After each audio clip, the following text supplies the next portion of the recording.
So I was born in the 90s, and that means I've lived through some crazy internet shit. I went through puberty when Super Hulakian Tumblr and Superwoman, aka Lilly Singh, were all the rage, and memes still looked like this.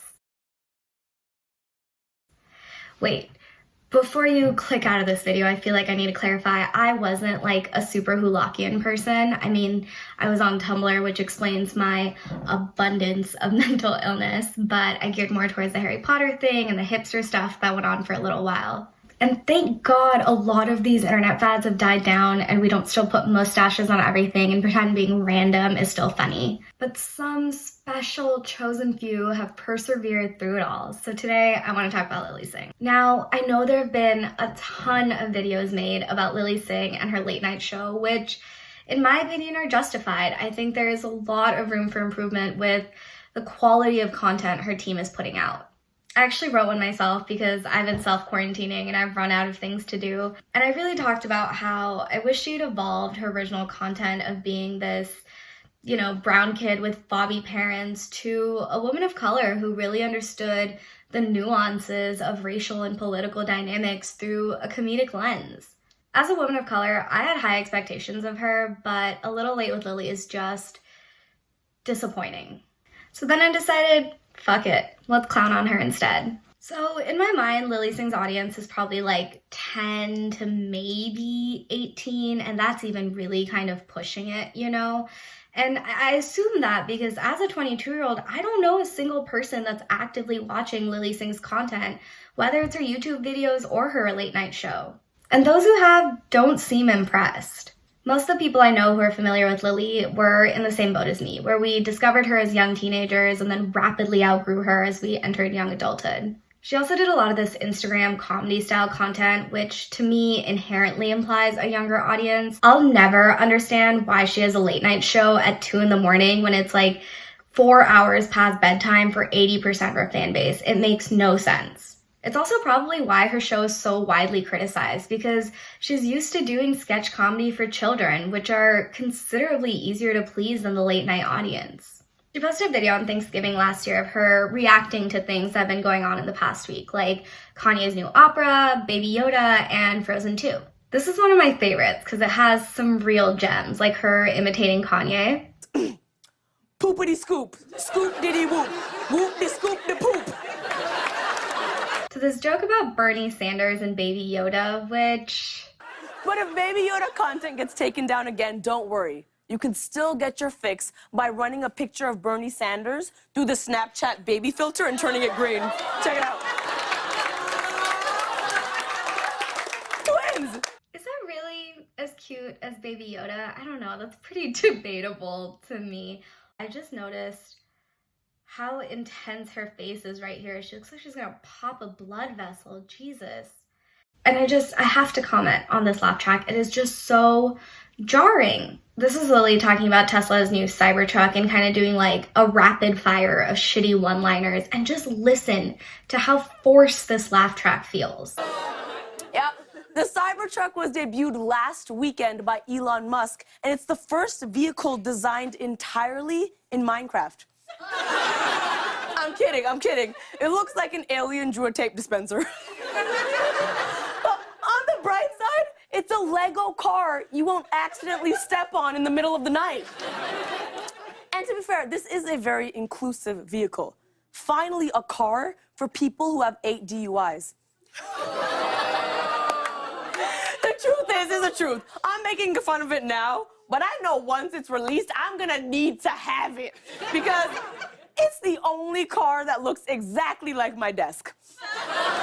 It sounds like the showrunners are holding a gun to the audience's head being like, laugh, you fuckers. I don't care if it's not funny. I want to hear you cackle.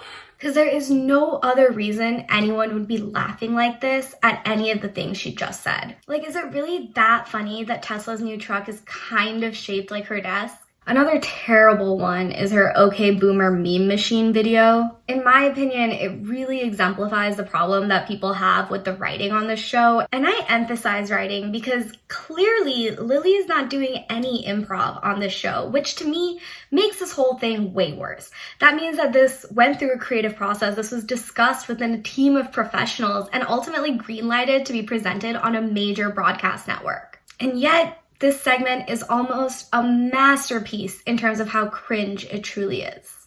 Since there's so much toxic poison flying around, I thought it would be fun to take it down a notch with some alternatives to OK Boomer, something to unite us all, or at least distract us momentarily before the inevitable civil war begins. So let's get started. What did the rock say to the flower? OK Bloomer. Come on, Lily. I want to support you, but you are making it so hard. This cannot be the best you guys have come up with.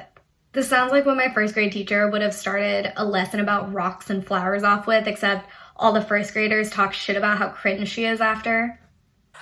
What did the guy say to his questionable medical test results? OK tumor.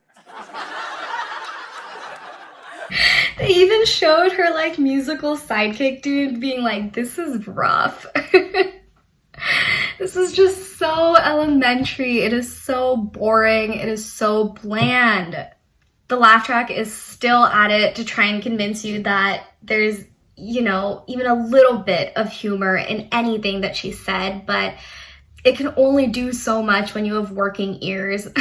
Okay, last one, because this is giving me brain damage. When you're a doctor in ancient Greece and you can't get the black bile to stop leaking, OK humor. Yeah, one of my writers is really smart. I want to know what goes on in Lilly Singh's writer's room. That someone brought this up and they all unanimously agreed this was gonna go in the bit and it was gonna fucking slap. And I love that it ends with one of my writers is really smart. Like, yeah, maybe you should put that one to work because this is just not it. I also have a problem with her guest segments where she does like games and quizzes and stuff with them. Lily seems really friendly and like she's trying to make sure her guests are having the best time possible. But these segments are all just so uncomfortable that there's only so much she can do. Like, okay, Retta from Parks and Rec and Good Girls was on the show recently. You're one of my favorite comedic actors because you're so expressive. I mean, come on, the expression, the comedic everything. And what better way to express yourself than with a GIF? That's right, it's time for a game called Re-GIF. Essentially, Lily is going to show the audience a GIF, and then either her or Retta have to recreate it for about like a 3-second loop. Again, this is meant for an adult audience up at 2 a.m. and you're using 4 minutes out of your 30 minutes of airtime just making funny faces at each other. That's it. And it's so funny that Lily starts by saying Retta is such an expressive artist because you can tell throughout this segment that she's just going, what the hell am I doing here? Oh, I mean, that's my baby right there. Okay, hold on, let's go this way. Okay.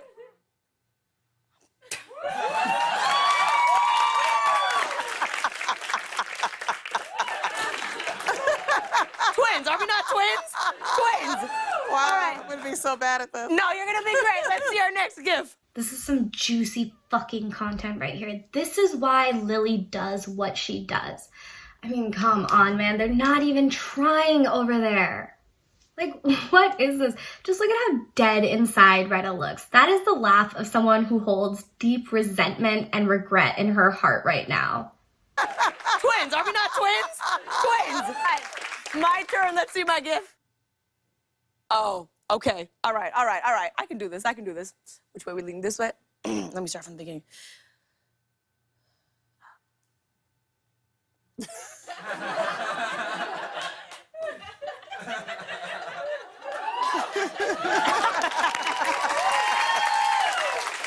That's really good. That's when my parents try to ask me what I do for a living. I'm like,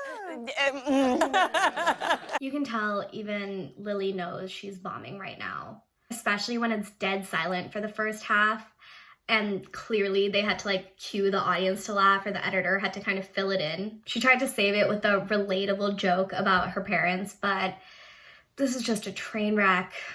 This basically goes on for another 2 minutes, but I can't watch any more of it, so I'm gonna wrap up here. I feel bad that A Little Late with Lilly is such a disaster. I want to support women, especially women of color who are succeeding in male-dominated industries. But I just don't like this show.